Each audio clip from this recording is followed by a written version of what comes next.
ومن الناس من يشري نفسه ابتغاء مرضات الله والله رؤوف بالعباد এইদিকে এক পর্যায়ে হযরত সুহাইব রাদিয়াল্লাহু তাআলা নিজের ব্যবসা বাণিজ্য সবকিছু গুছাইয়া একজনের কাছে আমানত রেখে হযরত সুহাইব রাদিয়াল্লাহু তাআলা মদিনার দিকে রওনা দিবেন।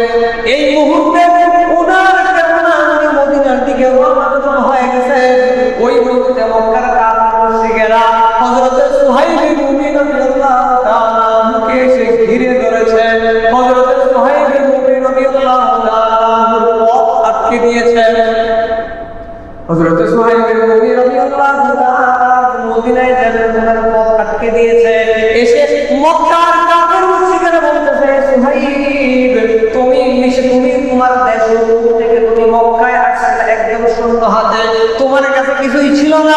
মক্কায় আসার পরে তুমি ব্যবসা বাণিজ্য করে আমাদের টাকা পয়সা, তোমার কাছে ধন সম্পদ, তুমি যা ধন সম্পদ করেছো সবকিছু আমাদের টাকা দিয়া, এখন তুমি আমাদের টাকা পয়সা সবকিছু নিয়ে মদিনায় চলে যাবে, এটা তো হতে পারে না।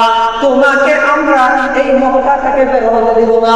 হযরত সুহাইব রাদিয়াল্লাহু তাআলা আনহু মক্কার কাফের মুশরিকদেরকে উদ্দেশ্য করে বলতেছেন, হে মক্কার কাফের মুশরিকেরা, তোমরা তো দেখতেছো আমি খালি হতে মদিনার দিকে বের হয়ে গেছি, শুধুমাত্র আমার পিছনে উঠে আমার পিছনে তীরের একটা তুন আছে আর আমার পিছনে একটা তরবারি আছে। তোমাদেরকে আমি দুইটা অফার দিতেছি, দুইটা অফার। এক নাম্বার অফার হইল, তোমরা যদি আমাকে ছেড়ে দাও আমি মদিনায় চলে যাব। মক্কায় আমি যার কাছে যত সম্পদ যেখানে যেখানে রাখছি তোমাদেরকে প্রত্যেকটা সম্পদের ঠিকানা আমি বলে দিব, তোমরা এখান থেকে ভাগ করে সম্পদ নিয়ে যাবা। দুই নাম্বার, তোমরা যদি আমাকে মদিনার দিকে যাইতে না দাও তাহলে আমি মরবো তো নিশ্চিত, কিন্তু মরার আগে আমার পিছনে তুলের মধ্যে যতটা তীর আছে সবগুলা তীর বের করে আমি একটা একটা করে তোমাদেরকে হত্যা করবো। আমার তীর যখন শেষ হয়ে যাবে, শেষ হওয়ার পরে আমি তরবার বের করে, এখন তো নিশ্চিত মৃত্যু জানোই তো, আমার তীর তরবারি বললে কতটুকু দ্রুত গতিতে চলবে। আমি আমার তরবারি বের করে তোমাদের 50-60 জনকে আমি হত্যা করবো, তারপরে মৃত্যুবরণ করবো। তোমরা যদি চাও 50-60 জন অযথাই মৃত্যুবরণ করবা তাহলে আমার সাথে আসো, আমি তোমাদের সাথে লড়াই করবো। আর যদি চাও তোমরা আমার ধন সম্পদ নিয়ে সন্তুষ্ট হয়ে যাবা তাহলে আমার রাস্তা ছেড়ে দাও, আমি তোমাদেরকে আমার ধন সম্পদের ঠিকানা বলে দেই। কাফের মুশরিকেরা মনে করলো অযথা একজন মানুষকে মেরে লাভ কি, তাকে ছেড়ে দেই, মদিনায় চলে যাও। সে যদি মদিনায় চলে যায় আর তার ধন সম্পদের ঠিকানাটা যদি আমাদেরকে বলে দেয় তাহলে আমরা তার ধন সম্পদ নিয়ে ভাগাভাগি করে আমরা ধনী হয়ে যেতে পারবো। হযরত সুহাইব রাদিয়াল্লাহু তাআলা কে তারা ছেড়ে দেওয়ার সিদ্ধান্ত নিল। হযরত সুহাইব নিজের ওয়াদা অনুযায়ী নিজের যত ধরনের ধন সম্পদ ছিল, যত জায়গায় যত সম্পদ ছিল সবগুলো সম্পদের ঠিকানা বলে দিলেন। মক্কার কাফের মুশরিকরা সব সম্পদ নিয়ে গেল। হযরত সুহাইব রাদিয়াল্লাহু তাআলা আনহু এক কাপড়ে একটা তরবারি আর এক তুন তীর দিয়া হযরত সুহাইব রাদিয়াল্লাহু তাআলা মদিনায় রওনা হয়ে গেলেন। দীর্ঘদিনের সফর করতে করতে মদিনায় গিয়ে মসজিদে নববীতে চলে গেলেন। মসজিদে নববীতে গিয়ে নবী মুহাম্মদুর রাসূলুল্লাহ সাল্লাল্লাহু আলাইহি ওয়াসাল্লামকে গিয়ে মসজিদে নববীর ভিতরে পেয়ে গেলেন। নবীজিকে দেখা মাত্র আল্লাহু আকবার বলে চিৎকার মেরে নবীজি সাল্লাল্লাহু আলাইহি ওয়াসাল্লামকে জড়ায় ধরে নবীজির সাথে মুলাকাত করলেন। নবীজির সাথে মুলাকাত করার পরে নবীজি ভালো করে জিজ্ঞেস করার পরে বললেন, সুহাইব তুমি কিভাবে আসলে মক্কা থেকে মদিনায়? হযরত সুহাইব রাদিয়াল্লাহু তাআলা বলেন, ইয়া রাসূলুল্লাহ, ইয়া হাবিবাল্লাহ, সব কিছু ছেড়ে দিয়ে এসেছি।